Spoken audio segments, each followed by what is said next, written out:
आ गए सभी?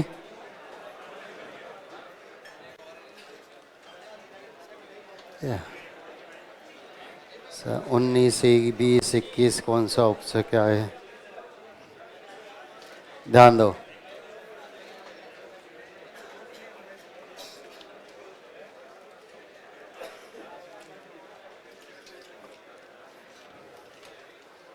समस्याएं चल रही हैं कुछ। पुनर्जन्म आया एक तो। कौन सी संधि है? अपवाद है। अपवाद नहीं है, विसर्ग संधि का उदाहरण है। सिर्फ नियम का अपवाद है। सिर्फ नियम का अपवाद है, विसर्ग संधि का अपवाद नहीं है। तो सीधे सीधे विसर्ग संधि आएगी। ठीक है, याद रखना, नियम कहता था कि विसर्ग से पहले ए नहीं आना चाहिए। ठीक है, इसलिए गया। दूसरा लिखा सा मनस प्लस ईसा, ये अपवाद के अंतर्गत आता है। ये अपवाद के अंतर्गत आता है। ऐसा कोई नियम नहीं है कि षटकोण वाले से के बाद ई आए तो इसमें इसका लोप हो जाए। ये इसलिए अपवाद है। सर क्या लिखा है? उष्ण में बड़ा ऊ होता है। यदि छोटा लिखा है कहीं तो सही कर लेना। ठीक है, इसके अलावा कौन सा सही है साहब? देश के लिए भक्ति होती है, देश की भक्ति नहीं होती। देश के लिए हम बलिदान देते हैं। ठीक है, याद रखना, उसके लिए ही सब कुछ हम करते हैं। ये होता है 19 क्या लिखा है? 19-20 में कौन सा समास होगा? अब 19-20 में समास कौन सा होगा? द्वंद्व समास होगा। संख्याएं दो हो गई और दो संख्या होते ही पद दो हो गए और संख्याएं असमान हो गई। संख्याएं असमान और असमान संख्याओं का प्रयोग द्वंद्व में है। ठीक है, अभी आ जाओ आप तत्पुरुष समास, अधिकरण तत् है। मैंने देश की भक्ति लिखाया था।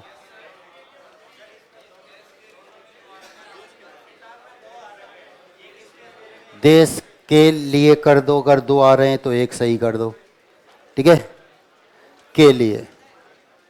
अब नई पंक्ति से लिखेंगे आप।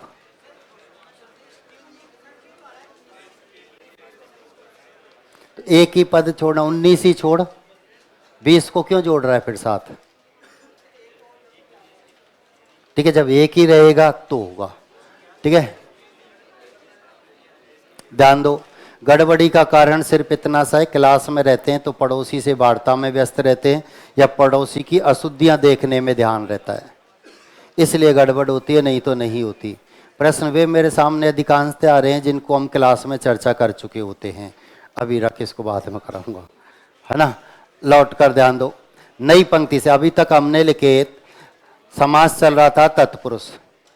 कारकों के अनुसार तत्पुरुष समास के 6 भेद, 6 हो गए थे। नई पंक्ति से लिखेंगे समास के अन्य भेद। समास के अन्य भेद, तत्पुरुष समास के ये अन्य भेद हैं अभी ये। ठीक है, अभी तो हमने 6 किए थे कारकों के अनुसार, 6 किए थे कारकों के अनुसार। ये सब समासों को उलट पुलट करते हैं, याद रखना।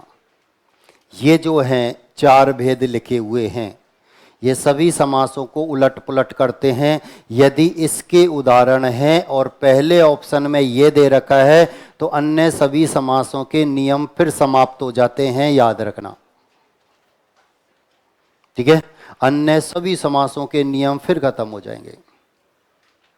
ये विशेष तौर पर आपको याद रखना है कि इनके उदाहरण जो हम पहले कहीं और लिख चुके हैं, किसी भी पुस्तक में लिखे हुए हैं, किसी भी गाइड में लिखे हुए हैं, कहीं भी लिखे हुए हैं, यदि ऑप्शन में ये आते हैं और वे इनके उदाहरण हैं तो पहले वरीयता इनको दी जाएगी, उसके बाद अन्य का नंबर आएगा। कब? जब ये ऑप्शन में नहीं होंगे, ये याद रखना। यहां से प्रश्न तभी पूछा जाता है जब हमारे सिलेबस में बिंदु विशेष कम और प्रश्नों की संख्या ज्यादा होती है। जैसे अब हमारे साथ है 28 बिंदु सिलेबस में, लेकिन प्रश्न है 100। अब 100 प्रश्न है तो वो यहां से भी उठाएगा। ठीक है, तो जब पेपर उसको कठिन बनाना होता तो हर एक बिंदु से, ऐसे बिंदु से भी वह प्रश्न उठाता है जिनके नाम ही नहीं सुने हमने। जिनके नाम ही नहीं सुने वहां से भी प्रश्न हमारे सामने आता है, याद रखना, ठीक है। लेकिन जब हमारे सिलेबस में बिंदु विशेष अधिक और प्रश्नों की संख्या कम होती है तब यहां से प्रश्न नहीं बनते हैं, याद रखना। फिर हम इनकी चर्चा भी नहीं करते।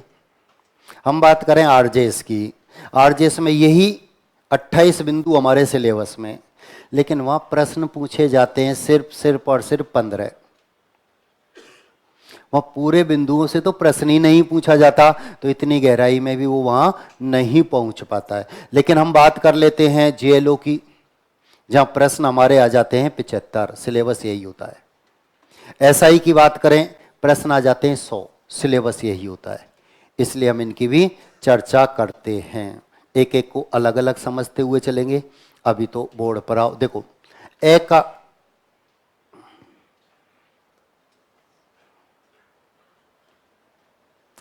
ए एक उपसर्ग होता है, इसका अर्थ होता है अभाव या रहित, अभाव या रहित।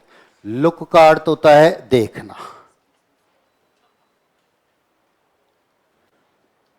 देखना सर।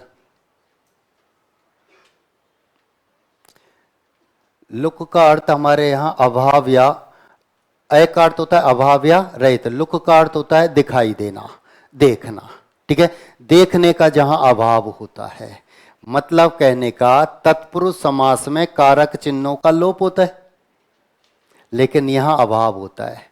पूर्ण रूपेण कारक चिन्ह का अभाव नहीं हो पाता है।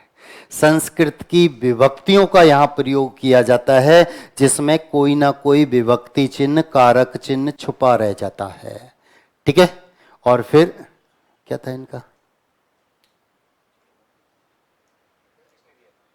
कुछ नहीं ना, ये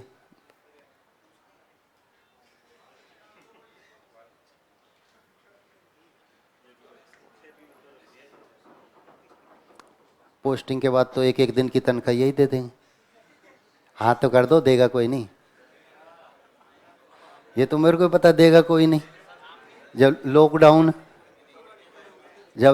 लगा था तो सरकारी कर्मचारी को एक एक दिन की तनख्वाह काटने का आदेश आए तो हंगामा हो गया था। ऐसे कैसे दे दे साहब, हम तो काम कर रहे हैं, अब जनता नहीं आ रही हमारे पास, ही हमारी, ठीक है। तो हम तो लगातार रेगुलर रूप से काम कर ही रहे, हमारा तो इजाफा करो उल्टा, जनता काम नहीं कर रही उनके काटो, लौट कर आओ दोबारा बोर्ड पर। तो कारक चिन्ह तो होता है, लेकिन वो संस्कृत की विभक्ति के रूप में होता है, सब में अलग अलग यही स्थिति रहेगी। तो सबसे पहले हम इसी की चर्चा कर लेते हैं। अलुक तत्पुरुष समास हम इसे कहते हैं, कारक चिन्ह की विभक्ति का पूरी तरह से लोप यानी गायब होना नहीं होता है, पूरी तरह से इनका लोप नहीं होगा, ये कहीं ना कहीं छुपी रह जाएंगी विभक्ति के रूप में, कारक चिन्ह के रूप में, ठीक है। ये शब्द हमारे पास है, ठीक है। मनसी, संस्कृत में रूप चलते हैं, हलंत वाले रूप भी होते हैं, उनका नियम होता है आए दो विसर्ग ई, आ की मात्रा ए की मात्रा पंचमी छठवीं में विसर्ग आते हैं, सप्तमी में छोटी ई की मात्रा आती है, और यहां मैं इसका बोध होता है, ये कारक चिन्ह इसमें छिपा हुआ है जिसका अर्थ होता है मैं, याद रखना। अब हमको तो ऐसा लग रहा है इसमें कोई कारक चिन्ह नहीं है, लेकिन कारक चिन्ह का यहां लोप नहीं हुआ है, कारक चिन्ह यहां छुपा हुआ है। संस्कृत में रूप चलते हैं अलग अलग, आपने पढ़े थे राम के रूप, लता के रूप, धुंधले धुंधले से याद है, कभी पढ़े था उसी समय याद नहीं हुए तो अब कहां से याद होते। तो इसके गिनती के उदाहरण है, इसलिए 10-5 ही उदाहरण है, ज्यादा नहीं है, जो कभी कभी पूछ लिए जाते हैं, उनको आप याद रखेंगे विशेष तौर पर, ठीक है। मन से जो लिखा हुआ है तो यह मनसी, तो मन में, ठीक है। जय का अर्थ होता है जन्म लेना, उत्पन्न होने वाला, सृजित होने वाला, उत्पन्न होने वाला। तो ये जो कारक चिन्ह यहां पर था, इसका पूर्ण रूप से लोप नहीं हुआ है, याद रखना, ठीक है। अब ये लिखे अंतेवासी, तो अंते आपने राम शब्द के रूप पढ़े थे, सप्तमी विभक्ति क्या थी, रामे, याद है ना, राम में, तो राम में, तो वहां था, ठीक है। इसलिए यहां संस्कृत के ही उदाहरण, संस्कृत के ही शब्द होंगे, ये सब होंगे। युद्धि, युद्ध में, इसका अर्थ होता है युद्ध में, तो इसका अर्थ होता है यानी इसमें विभक्ति चिन्ह है, छुपा हुआ है, दिखाई नहीं देगा, लोप नहीं हुआ, पूर्ण रूप से इनका लोप नहीं होता है, वह विभक्ति के रूप में, कारक चिन्ह के रूप में हमारे सामने होते हैं। इसलिए हम इन्हें क्या बोलते हैं? अलुक। एक अर्थ होता है अभाव, जो पूर्ण रूप से लुके नहीं यानी छिपे नहीं, दिखाई देते हैं, लेकिन संस्कृत के रूप में। ठीक है, इसलिए सबसे पहले आप लिखेंगे अलुक तत्पुरुष समास। अलुक तत्पुरुष समास, गिनती के ही उदाहरण है, जो लिखाऊंगा उनसे बाहर कुछ नहीं आएगा, इसलिए याद रखना। जिस समास में कारक की, जिस समास में कारक की विभक्ति का, कारक की विभक्ति का पूरी तरह लोप नहीं होता है, कारक की विभक्ति का पूरी तरह लोप नहीं, लोप का अर्थ होता है गायब, पूरी तरह लोप नहीं होता है, उसे अलुक तत्पुरुष समास कहते हैं।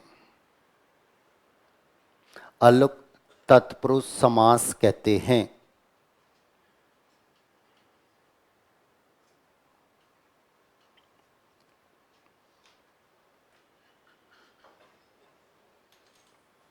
जैसे मनसिज, ये जैसे लिखें वैसे आप यथावत लिखेंगे। मनसिज, मनसी प्लस जय, ये अलग अलग किए हैं जिससे विभक्ति याद रहे। मनसी प्लस, अब ये मत पूछना संधि कौन सी है, संधि नहीं है इन्हें। ठीक है, मनसी जिसका अर्थ होता है मन में, जय का अर्थ होता है उत्पन्न होना, जन्म लेना, मन में सृजित होने वाला, मन में सृजित होने वाला, जन्म लेने वाला। अंतेवासी, अंतेवासी, ये सामासिक पद है, ये संधियुक्त पद नहीं है, ये सामासिक पद है। अंतेवासी, अंत्य यानी समीप में, पास में वास करने वाला।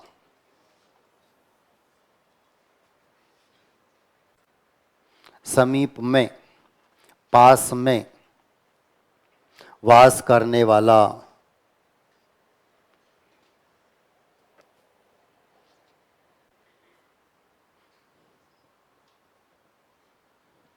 वाचस्पति, वाचस्पति वाणी का पति, स्वामी।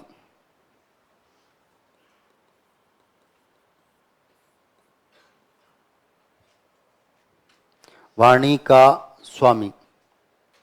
अब ध्यान दो, वाचस्पति, ये जो शब्द है वाचस्पति, ये हमेशा बहुब्री के अंतर्गत आता है। वाणी का स्वामी है जो वह है, वाणी का स्वामी है जो वह है। वाचस्पति बृहस्पति गुरु जी से हम कहते हैं, बहुब्री समास के अंतर्गत होता है।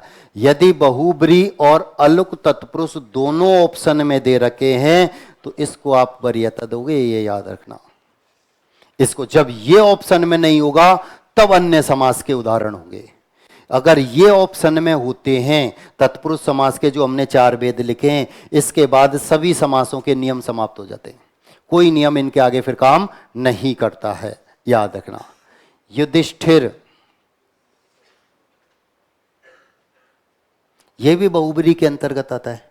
युद्ध में स्थिर रहता है जो वह है, ठीक है, लेकिन जब ये ऑप्शन में दे रखा है तो बहुब्री काम नहीं करेगा। युद्ध में स्थिर रहने वाला, युधिष्ठिर, युद्ध में स्थिर रहने वाला।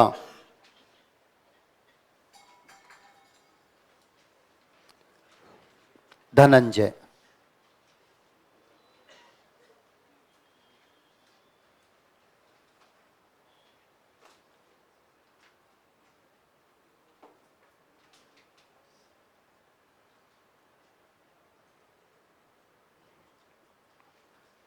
धनंजय, धनम प्लस जय,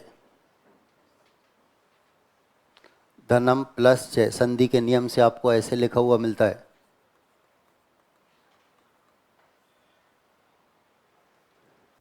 संधि के नियम से हमें यह लिखा हुआ मिलता है। सामासिक पद में आपको यह लिखा हुआ आएगा, याद रखना। धन यानी कुबेर को जय करने वाला, जीतने वाला।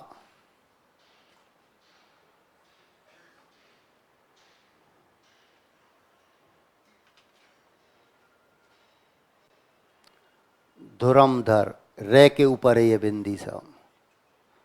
धुरमधर, धुरमधर, धुरी में विचरण करने वाला।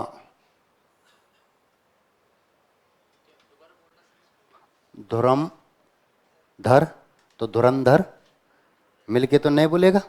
धुरम प्लस धर,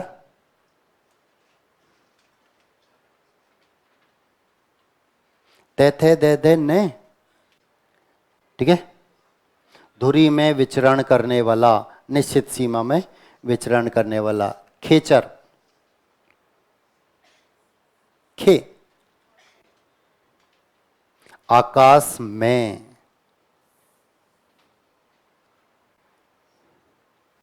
आकाश में विचरण करने वाला। ये विभक्तियां इसमें, ये सप्तमी विभक्ति है, ठीक है। वने चर, वने चर, वन में। पूर्ण रूप से विभक्ति का लोप नहीं होता है, संस्कृत के रूप में विद्यमान रहती है। कभी कभी प्रश्न पूछ लिए जाते हैं, ठीक है। वन में विचरण करने वाला, वनेचर, वन में विचरण करने वाला।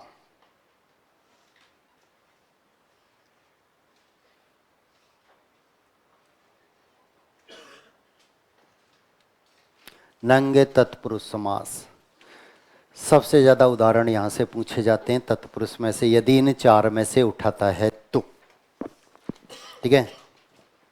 न का अर्थ होता है अभाव या नकारात्मक, अभाव रहित नकारात्मक, इस अर्थ में ये प्रयुक्त होते हैं, याद रखना। इनका विग्रह जब होता है तो ये शब्द आते हैं, अभाव का बोध होता है, नकारात्मकता का बोध होता है। मैंने आपको कर्मधारय समास जब लिखाया था तो एक नोट डलाया था कि जिन पदों में उपसर्ग जुड़ा हुआ होता है, तो कोष्टक में लिखा था अभावात्मक, नकारात्मक, विशेषणात्मक। तो विशेषण वाले तो हमारे, मैंने आपको उदाहरण बताई दिए थे, ठीक है। तो हमने लिखा खुशबू, खुश क्या है, उपसर्ग है, विशेषता बताता है, अर्थ होता है अच्छा। बदबू, बद क्या है, उपसर्ग है, अर्थ बुरा, अच्छा और बुरा विशेषण के अंतर्गत आते हैं, तो वहां विशेषता बताई थी। यहां अभावात्मक यानी नकारात्मक शब्दों का प्रयोग किया जाता है। इसलिए इसके जो उदाहरण होते हैं वे सभी या तो ऐसे शुरू होंगे या अन्न से शुरू होंगे, या न पूरा भी हो सकता है, अन्न से शुरू होंगे, या फिर उर्दू का एक उपसर्ग होता है ना, इससे शुरू होंगे सब। इसकी सबसे सरल आसान पहचान यही है कि ये जो उदाहरण होंगे वे सभी या तो ऐसे शुरू होंगे, अन्न से शुरू होंगे, न अलंत और बिना अलंत दोनों हो सकता है। उपसर्ग की चर्चा करेंगे। ये संस्कृत का उपसर्ग होता है, ये हिंदी का उपसर्ग होता है। ये संस्कृत का जिसमें हलंत होता है। संस्कृत के उपसर्ग तो संधियुक्त पद बनाते हैं, हिंदी के उपसर्ग संधियुक्त पद नहीं बनाते हैं। और एक विदेशी उपसर्ग में उर्दू का एक उपसर्ग होता है ना, ये इसमें आते हैं, ठीक है। सब उदाहरण इसके ऐसे ही होंगे। आप देखो, अन, ए, सब उदाहरण इसके ऐसे ही आएंगे, ठीक है। लिखेंगे एक बार आप। इस समास में पूर्व पद, पूर्व पद यानी पहला पद, पूर्व पद संस्कृत के पूर्व पद, आप ये हटा दो सीधा ही, उपसर्ग, पूर्व पद उपसर्ग, ऐसे लिखेंगे। इस समास में पूर्व पद उपसर्ग ए अन अन तथा ए अन अन तथा न होते हैं। पूर्व पद उपसर्ग ए अन अन तथा न होते हैं जो नकारात्मक अर्थ प्रकट करते हैं। जो नकारात्मक अर्थ प्रकट करते हैं।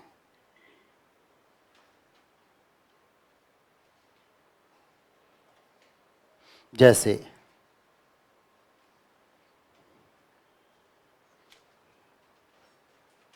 अनस्वर, न नस्वर होने वाला यानी नष्ट नहीं होने वाला। अनस्वर न नस्वर होने वाला, नष्ट नहीं होने वाला। नकारात्मक अर्थ आएंगे सबके। अमिट न मिटने वाला, अमिट न मिटने वाला।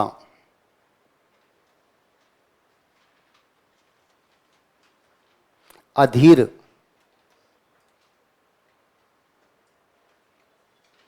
न धीर रखने वाला, धीर यानी धैर्य, न धीर रखने वाला। धीर मूल शब्द होता है, यह प्रत्यय जोड़ते हैं तो धैर्य बनता है। प्रत्यय में इसके नियम हम पढ़ेंगे आगे, ठीक है। न धीर रखने वाला। अव्यय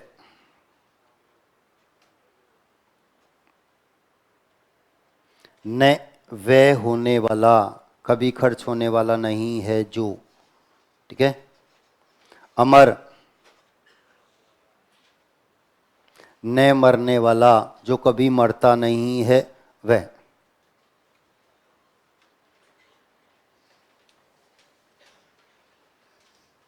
अमर न मरने वाला।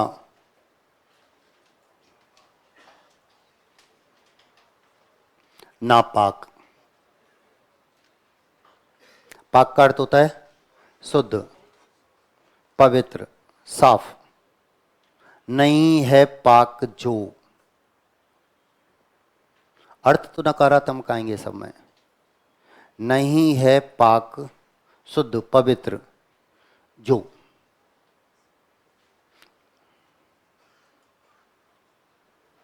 नापसंद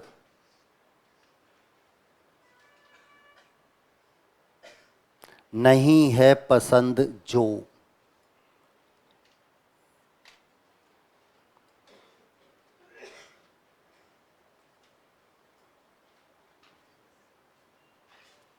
असभ्य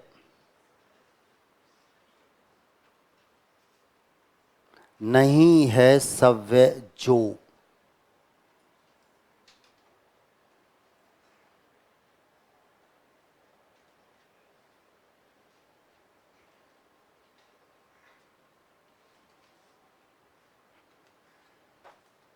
अनासक्त आसक्ति से रहित। अभावात्मक, अभावात्मक आसक्ति से रहित, आस्था रखने वाला, ठीक है। अनासक्ति से रहित, आसक्ति से रहित। अन ये निकलेगा आसक्त, ठीक है। जिसमें यदि न में मात्रा आती है, उपसर्ग में हम बात करेंगे तो उसमें हलंत वाला ही निकलता है। नालायक नहीं है लायक जो।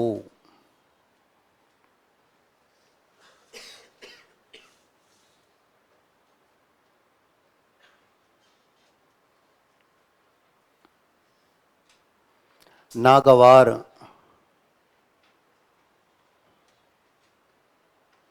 नहीं है गवारा यानी मंजूर जो, स्वीकार नहीं है जो, ठीक है। नहीं है गवारा यानी मंजूर, स्वीकार नहीं है जो। अनशन उपसर्ग इसमें निकलता है अन, हलंत वाला। असन बोलते हैं भोजन को, वही अभावात्मक।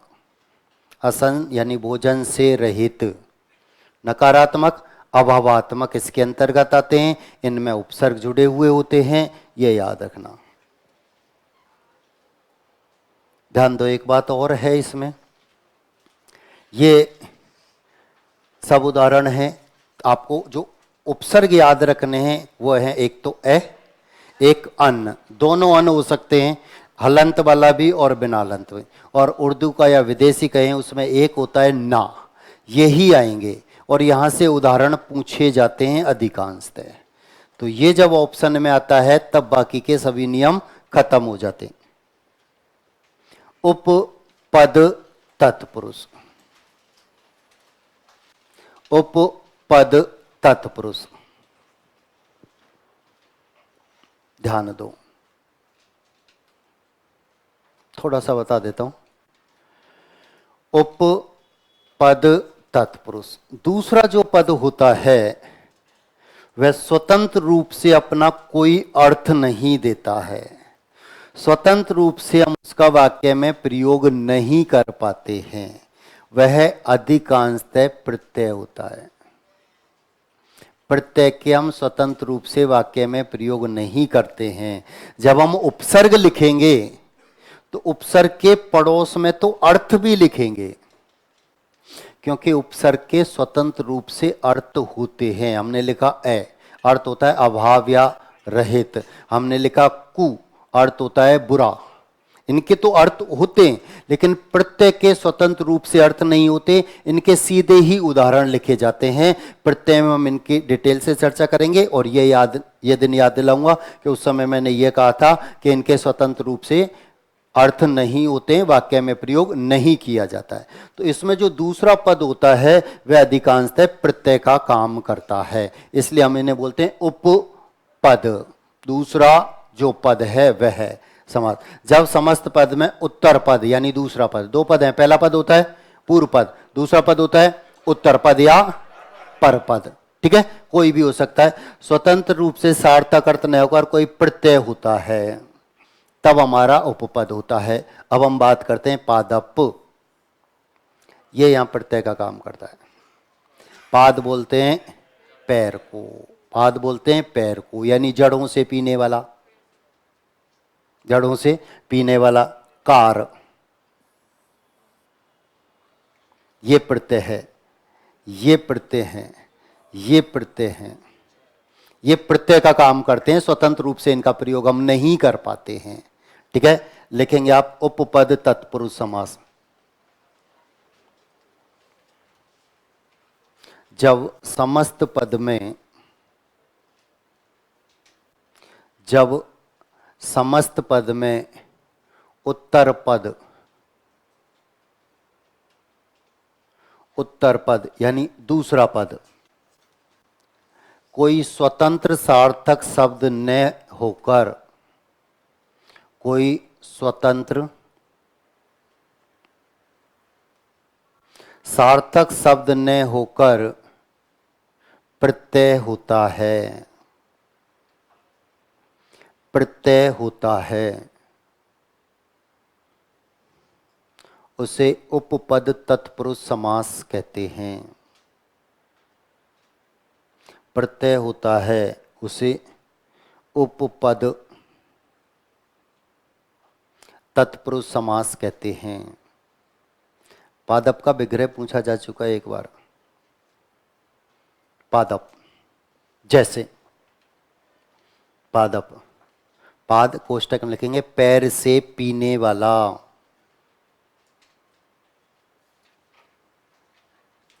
पीने वाला।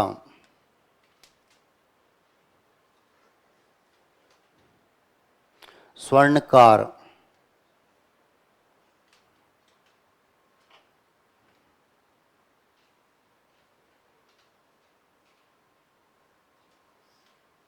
सोने, स्वर्ण का काम करने वाला।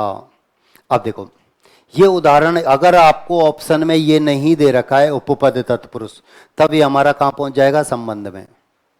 संबंध तत्पुरुष समास, सोने का काम करने वाला, तब हमारा काम पहुंच जाएगा।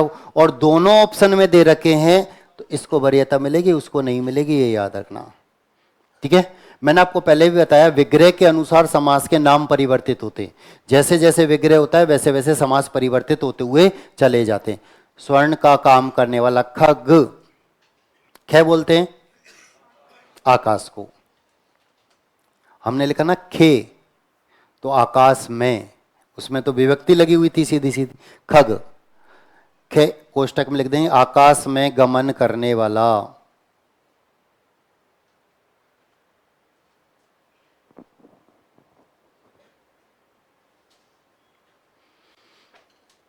चर्मकार,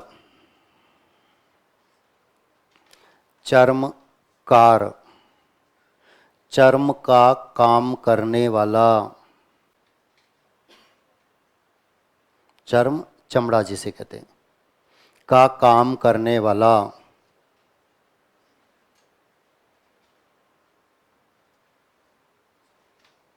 जलच, जल में विचरण करने वाला।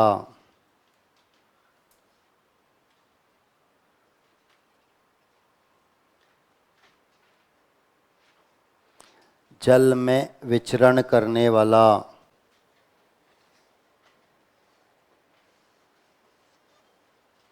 नवचर, नव में विचरण करने वाला।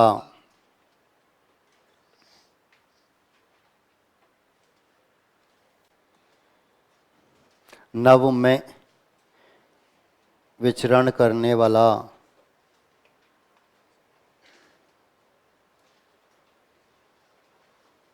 जलज,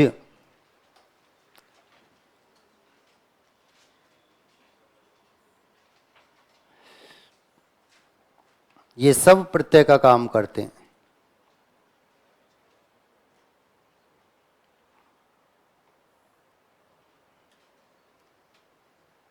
जलज,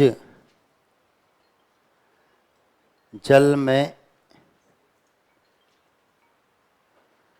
जन्म लेने वाला।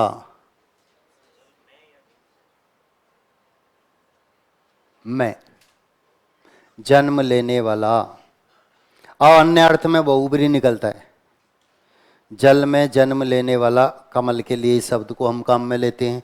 अब बहुब्री नहीं दे रखा है तो हम कहाँ पहुंच जाएंगे फिर? उपपद में। ठीक है, याद रखना, दोनों दे रखे हैं तो उपपद को वरीयता देंगे, इसको फिर वरीयता हम नहीं देंगे। ये दूसरे नंबर पर है, ये दूसरे नंबर पर है। सुखदाई, सुख को देने वाला।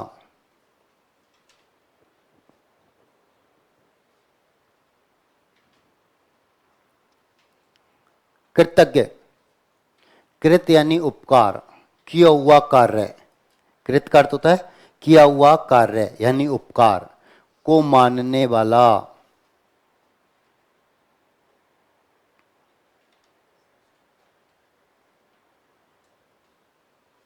शक्तिदायक, शक्तिदायक,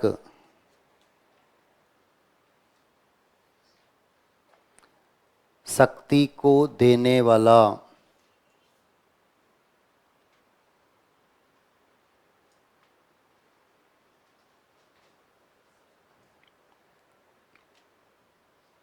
जलद, जल को देने वाला। बादल, बादल का पर्यायवाची होता है, बहुब्री समास में चला जाएगा। जल को देता है जो वह है बादल, फिर कहाँ पहुंच जाएगा? बहुब्री में पहुंच जाएगा। ठीक है, लेकिन पहले कहाँ आएगा? उपपद में आएगा। राजनीतिज्ञ, राजनीति को जानने वाला। लाभप्रद, लाभ को प्रदान करने वाला। ये प्रत्यय हैं, इनका स्वतंत्र रूप से आप वाक्य में प्रयोग नहीं कर सकते, किसी भी शब्द का जो पीछे लिखे हुए। लाभ दायक होता देने वाला।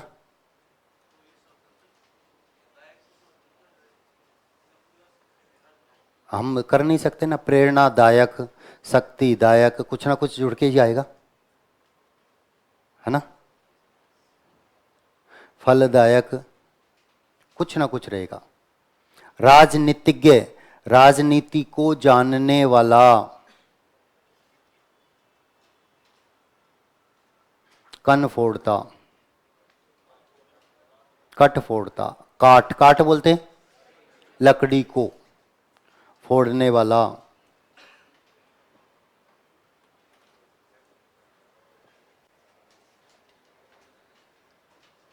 और दूसरे नंबर पर यदि यहां से प्रश्न पूछे जाते हैं तो इसमें से होते हैं, पहले नंगे तत्पुरुष होता है और दूसरा लुप्त पद तत्पुरुष।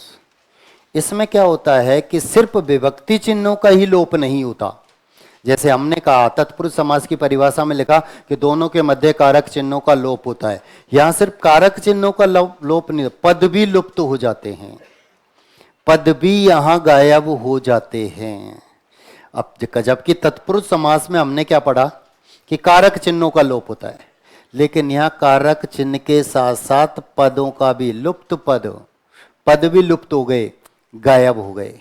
यहां ऐसी स्थिति होती है। जैसे देखो हम लिखते हैं पर्णशाला, पर्ण यानी घास, तो घास से, ये तो से, इसका तो लोप हुआ, लेकिन इसके साथ साथ इन पदों का भी लोप हो गया। अब हम सीधा ऐसे तो नहीं लिख सकते पर्ण से शाला, नहीं, बनी हुई। अब ये क्या है, ये भी पद है, इनका लोप हो गया। हम कहते हैं पवन चक्की, तो पवन से, पवन के द्वारा, तो कहां पहुंच जाएगी, करण में पहुंच जाएगा, लेकिन ये पद भी गायब हो गए, चलने वाली। तो सिर्फ, हाँ वही गाड़ी में आ जाएगा, बैलगाड़ी आ गई जैसे, ठीक है। अगर ये ऑप्शन में नहीं होंगे तब तो ये सीधे सीधे करण में पहुंच रहे हैं, तब तो ये सीधे सीधे करण में पहुंच रहे हैं। यदि ये ऑप्शन आ जाते हैं फिर उनको दबा दिया जाता है, इनको माना जाता है, ये याद रखना है बस यहां पर, ठीक है। अब हम कहते हैं पवन चक्की, तो पवन से, ये तो कारक चिन्ह हो गया जिसका लोप था, लेकिन इसके साथ साथ इन पदों का भी लोप था। रसगुल्ला, तो रस में, ये तो आपकी आ गई विभक्ति, लेकिन डूबा हुआ, इनका भी लोप था, ठीक है। दही बड़ा,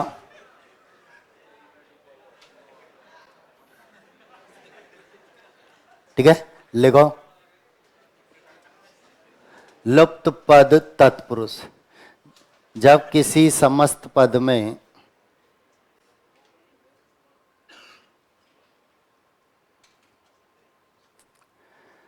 जब किसी समस्त पद में कारक चिन्हों के साथ साथ, कारक चिन्हों के साथ साथ अन्य पद भी लुप्त हो जाते हैं, कारक चिन्हों के साथ साथ अन्य पद भी लुप्त हो जाते हैं,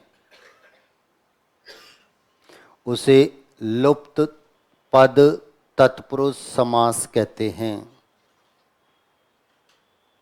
लुप्त पद तत्पुरुष समास कहते हैं।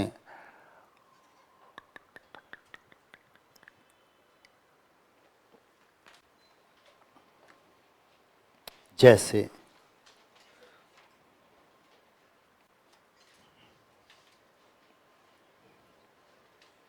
पर्णशाला, जैसे पर्णशाला, पर्ण कोष्टक में लिख देना घास तिनका, से बनी हुई शाला। अब ये पद आप रेखांकित करते हुए चलना, देखिए ये अंडरलाइन करते हुए चलना कि ये भी गायब थे, इसलिए ये है। पवन चक्की, पवन से चलने वाली चक्की, तो दो ही पद हैं, एक पवन है एक चक्की है। इनमें विभक्ति चिन्ह के अलावा अन्य पद का भी लोप हो गया। पवन से चलने वाली चक्की, रसगुल्ला,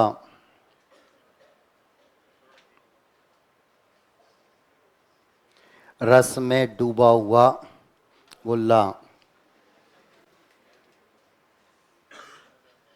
लिखना है।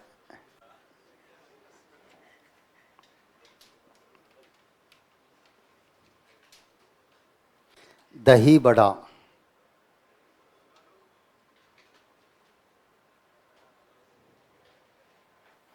दही में डूबा हुआ बड़ा। पहले भी लिखा था ये आपने, पहले कहाँ लिखा था हमने? अधिकरण में। अधिकरण तत्पुरुष में हम इसकी चर्चा कर चुके, ठीक है। लेकिन ये ऑप्शन दे रखा है तो पहले ये, फिर उसका नंबर आएगा। तुलादान, तुला से बराबर तोलकर दिया जाने वाला दान। तुला से बराबर तोलकर, तुला के द्वारा बराबर तोलकर जो दान दिया जाता है। तो दो ही पद हैं, एक तुला और एक दान। अब इसके बीच के जितने भी पद हैं सब लुप्त हैं, सब गायब हैं। तो तुला से बराबर दिया जाने वाला दान। वन मानुष, वन में रहने वाला मानुष। रहने वाला, इन पदों का भी लोप था, ये भी गायब थे, ठीक है, इसलिए लुप्त पद।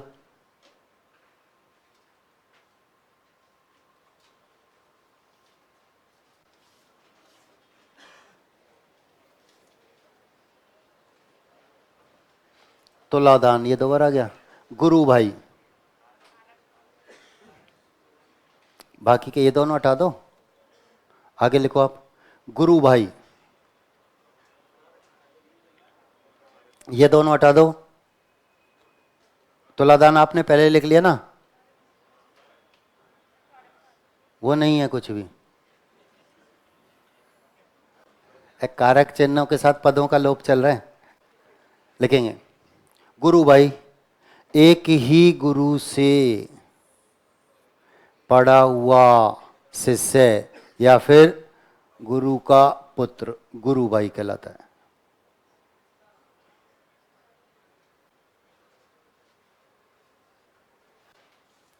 एक ही गुरु से पढ़ा हुआ शिष्य या गुरु का पुत्र।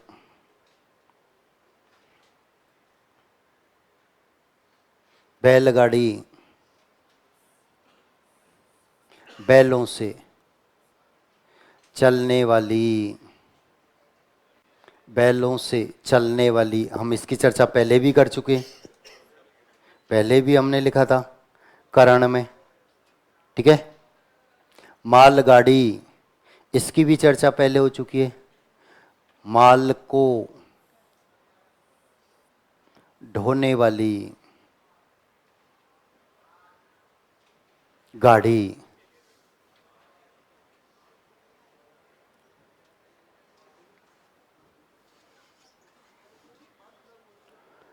मधुमक्खी, मधु को एकत्र करने वाली, को भी होगा, मधु को यानी शहद को एकत्र करने वाली मक्खी।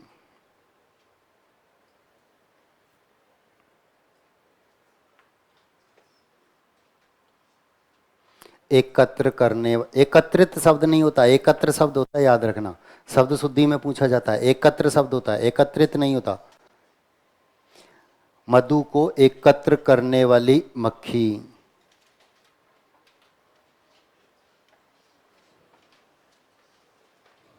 स्वर्णहार,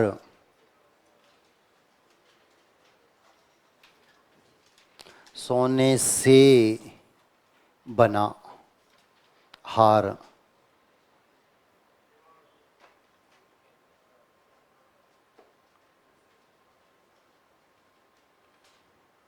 अश्रु गैस, अश्रु के बाद लिख देना आंसुओं को लाने वाली गैस, आंसुओं को लाने वाली गैस।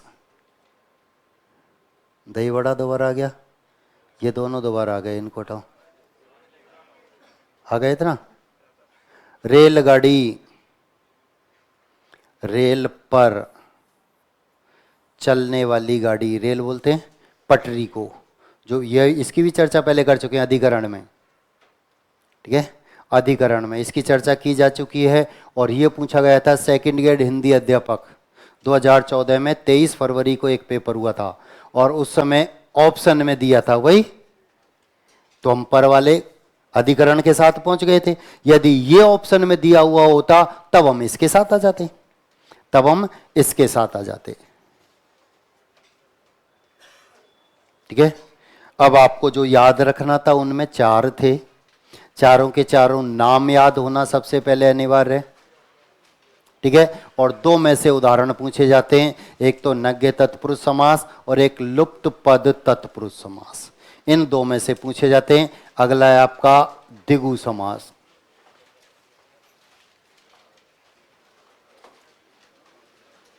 थोड़ा सा समझेंगे, बाद में लिखेंगे, पेन कॉपी बंद करो एक बार, हेडिंग डाल दो द्विगु समास, थोड़ा सा समझना है, उसके बाद फिर लिखने का काम करना है। द्विगु समास विग्रह कीजिए और समास का नाम बताइए। फर्स्ट ग्रेड स्कूल लेक्चरर 2005 में पूछा गया था, इसी शब्द में प्रश्न पूछा गया था और 2005 में फर्स्ट ग्रेड का जो पेपर था वो लिखित था, उस समय ऑप्शन नहीं आते थे, लिखना पड़ता था और वहां सभी प्रश्न ऐसे ही पूछे गए थे। पहला प्रश्न यही कि द्विगु समास विग्रह कीजिए, समास का नाम बताइए, संधि का विच्छेद क्या होगा, विच्छेद का विच्छेद क्या होगा, उपसर्ग में कौन सा उपसर्ग है, समास का विलोम क्या होगा। वहाँ सब प्रश्न ऐसे ही पूछे गए थे, यानी जो सिलेबस में बिंदु विशेष थे उन्हीं में प्रश्न पूछे। और यहाँ भी प्रश्न पूछा द्विगु समास विग्रह कीजिए और समास का नाम बताइए। तो दो गायों का समूह द्विगु कहलाता है, द्विगुई समास है। दो गायों का समूह द्विगु, ठीक है, और द्विगु ही समास है। और गाय गरीब होती है, इसलिए सब आक्रमण कर रहे थे। जब मैंने द्वंद्व समास आपको पढ़ाया था तब हमारे मन में एक प्रश्न था कि साहब सब द्विगु पर ही आक्रमण क्यों कर रहे हैं। तब मैंने कहा द्विगु आएगा तब चर्चा करेंगे, अभी आप तो दो दो हाथ करो द्वंद्व से, इतना दोबारा से द्विगु की चर्चा कर रहा हूं, दोबारा ध्यान देना। 6 भाई हैं, 6 समास है, जायदाद का बंटवारा चल रहा है। द्विगु के बट में संख्यावाची पद आते हैं और द्विगु संख्यावाची पदों के साथ बहुत अच्छी तरह से अपना जीवन यापन कर रहा है।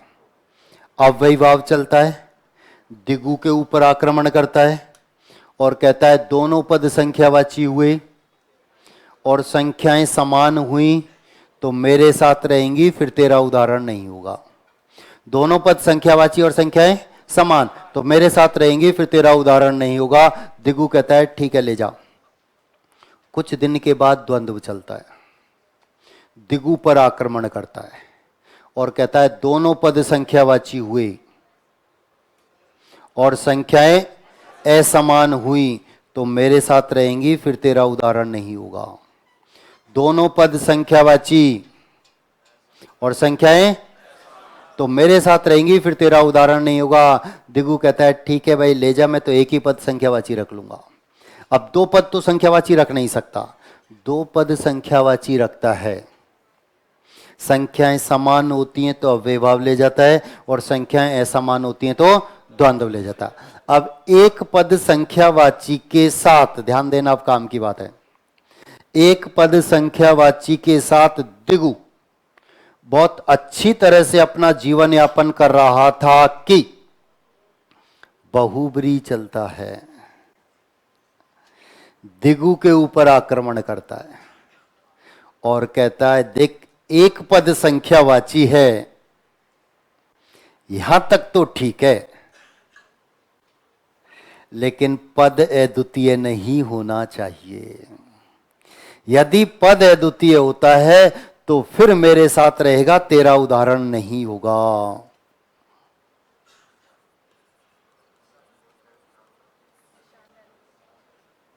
एक ही पद संख्यावाची है, एक ही पद संख्यावाची है लेकिन पद अद्वितीय है, इसलिए कहां जाएगा? बहुब्री में, दिगु में नहीं होगा। बहुब्री दिगु के ऊपर आक्रमण करता है और ये कहता है कि एक पद संख्यावाची है, यहां तक तो ठीक है, लेकिन पद अद्वितीय नहीं होना चाहिए।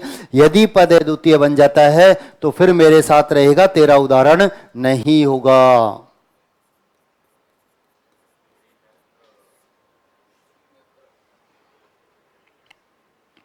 एक पद संख्यावाची है, एक ही पद संख्यावाची है, लेकिन पद अद्वितीय है, और अद्वितीय पद आते ही कहां जाएगा? फिर दिगु के साथ नहीं रहेगा।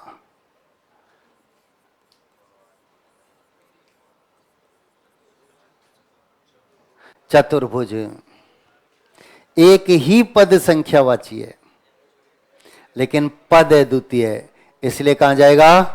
बहुब्री में। इसलिए कहां जाएगा? बहुब्री में।